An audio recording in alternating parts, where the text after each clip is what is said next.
नमस्कार लाडक्या बहिणींनो. बघा आता लाडक्या बहिणीचा हप्ता जो आहे तो काय झालेला आहे, वितरण होण्यास सुरुवात झालेली आहे. बऱ्याच लाडक्या बहिणीच्या खात्यामध्ये हा हप्ता संक्रांतीच्या आदल्या दिवशी आणि संक्रांती दिवशी 2 दिवस काय होणार आहे, वर्ग केला जाणार आहे. आणि ज्या लाडक्या बहिणीच्या खात्यामध्ये हा हप्ता आला नाही त्यांच्यासाठी एक ऑप्शन आहे.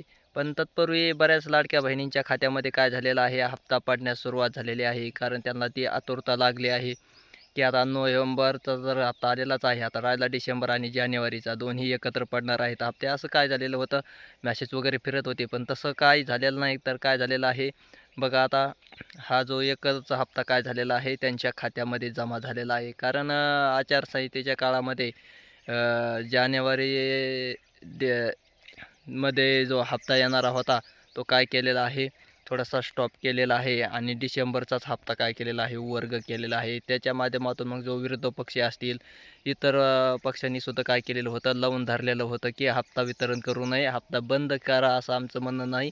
तर हे आचारसंहिता उठल्यानंतर तुम्ही काय करू शकतात, हप्त्याचं वितरण करू शकतात.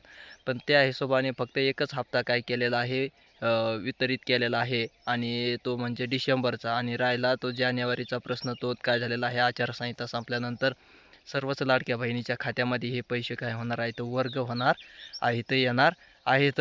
तत्पूर्वी एक हप्ता काय झालेला आहे, जे पात्र लाभार्थी आहेत ना, जे निकषामध्ये बसत आहेत, ह्याच्या लाडक्या बहिणीचे जे निकष लावलेले आहेत, पात्रता लावलेले आहेत, त्यामध्ये निकषामध्ये बसत आहेत, त्या सर्वच पात्रता लाडक्या बहिणीच्या खात्यामध्ये पैसे जमा झालेले आहेत. ज्यांनी KYC केलेली आहे अशांच्या बी, आणि ज्यांनी नाही KYC केली त्यांच्यासुद्धा काय झालेलं आहे, हप्ता जमा झालेला आहे. त्यांचे बी हप्ते काय होणार आहेत, फेब्रुवारीपर्यंत चालूच राहणार आहे. तर फेब्रुवारीचा हप्ता त्यांच्या खात्यावर पडणार आहे, काही अडचण येणार नाही. पण फेब्रुवारीपासून पुढचे हप्ते जे आहेत तर ते त्यांच्या हप्त्याला काय होऊ शकतं, थोडेसे स्टॉप होऊ शकतात, बंद होऊ शकतात. पण फेब्रुवारीपर्यंतचे हप्ते काय होणार आहेत, त्यांच्या खात्यावर येणार आहेत.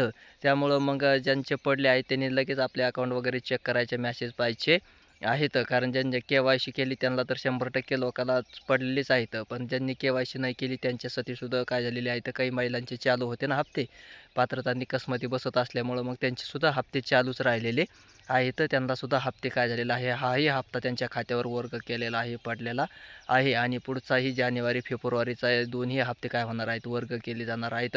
आणि अद्याप KYCची आणखीन दुबारा पद्धत काय आलेली नाही, आणखीन काही प्रक्रिया चालू केलेली नाही. त्यामुळं मग अधिकृत वेबसाईटवर आणखीन काही तसं आलेलं नाही.